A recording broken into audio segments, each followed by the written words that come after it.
Hi friends, ನನ್ನ YouTube ಚಾನಲ್ಗೆ ಸ್ವಾಗತ. ಇವತ್ತು ನಾನು ಹೆಸರುಕಾಳು ಪಲ್ಯ ಹೇಗೆ ಮಾಡೋದು ಅಂತ ತೋರಿಸ್ತಾ ಇದ್ದೀನಿ. ನನ್ನ ಚಾನಲ್ನ ಫಸ್ಟ್ ಟೈಮ್ ವಿಸಿಟ್ ಮಾಡ್ತಾ ಇದ್ರೆ ಸಬ್ಸ್ಕ್ರೈಬ್ ಮಾಡ್ಕೊಳ್ಳಿ, ಹಾಗೆ ಬೆಲ್ ಐಕನ್ ಪ್ರೆಸ್ ಮಾಡ್ಕೊಳ್ಳಿ. ಎಲ್ಲ ನೋಟಿಫಿಕೇಷನ್ಸು ನಿಮಗೆ ಮೊದಲು ಬರುತ್ತೆ. ಬನ್ನಿ ಹೇಗೆ ಮಾಡೋದು ಅಂತ ನೋಡೋಣ. ಒಂದು ಬಾಣಲೆಗೆ ಒಂದು ಸ್ವಲ್ಪ ಎಣ್ಣೆ ತೊಗೊಂಡು ಅದಕ್ಕೆ ನಾನು ಸಾಸಿವೆ ಜೀರಿಗೆ ಒಗ್ಗರಣೆ ಕೊಡ್ಕೋತಾ ಇದ್ದೀನಿ. ಸಾಸಿವೆ ಜೀರಿಗೆ ಚಟ್ಪಟ ಅಂತ ಸಿಡಿಯೋಕ್ಕೆ ಸ್ಟಾರ್ಟ್ ಆದ ತಕ್ಷಣ ನೀವು ಈರುಳ್ಳಿ ಹಾಕ್ಕೊಳ್ಳಿ. ನಾನು ಒಂದು ಈರುಳ್ಳಿ, ದೊಡ್ಡ ಈರುಳ್ಳಿ ಹೆಚ್ಕೊಂಡಿದ್ದೀನಿ. ಸೊ ಈ ಈರುಳ್ಳಿಗೆ ಒಂದು ಸ್ವಲ್ಪ ಉಪ್ಪು ಹಾಕೋತಾ ಇದ್ದೀನಿ. ಸೊ ಬೇಗ ಬೇಯುತ್ತೆ ಈರುಳ್ಳಿ ಅಂತ. ಅದ್ರ ಜೊತೆಗೆ ಸ್ವಲ್ಪ ಹಿಂಗು ಮತ್ತು ಶುಂಠಿ ಬೆಳ್ಳುಳ್ಳಿ ಪೇಸ್ಟ್ ಹಾಕ್ಕೊತಿದ್ದೀನಿ.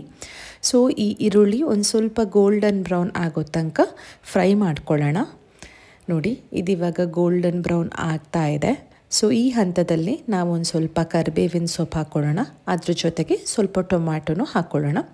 ಸೊ ಈ ಟೊಮ್ಯಾಟೊ ನಾವು ಸ್ವಲ್ಪ ಬೇಯೋಕ್ಕೆ ಬಿಡೋಣ. ಒಂದು 5 ನಿಮಿಷ ಒಂದು ಸ್ವಲ್ಪ ಕಡಿಮೆ ಒಲೆಯಲ್ಲಿ ನೀವು ಬಾಣಲೆ ಮುಚ್ಚಿದ್ರೆ ತುಂಬ ಬೇಗ ಬೇಯುತ್ತೆ.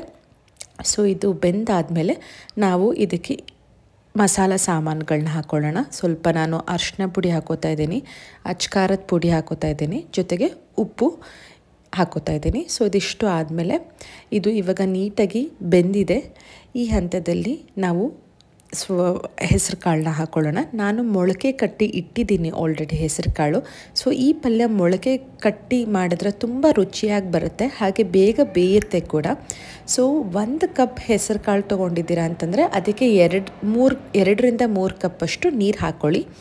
ಅದಾದ ತಕ್ಷಣ ಇದನ್ನು ಒಂದು 10ರಿಂದ 15 ನಿಮಿಷ ಬೇಯಿಸ್ಕೋಬೇಕು.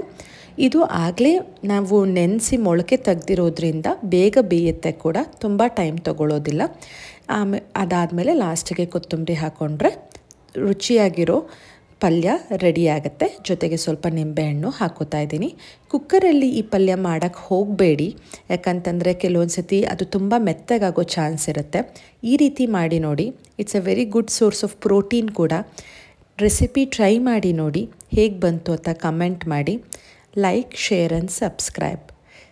Thank you for watching.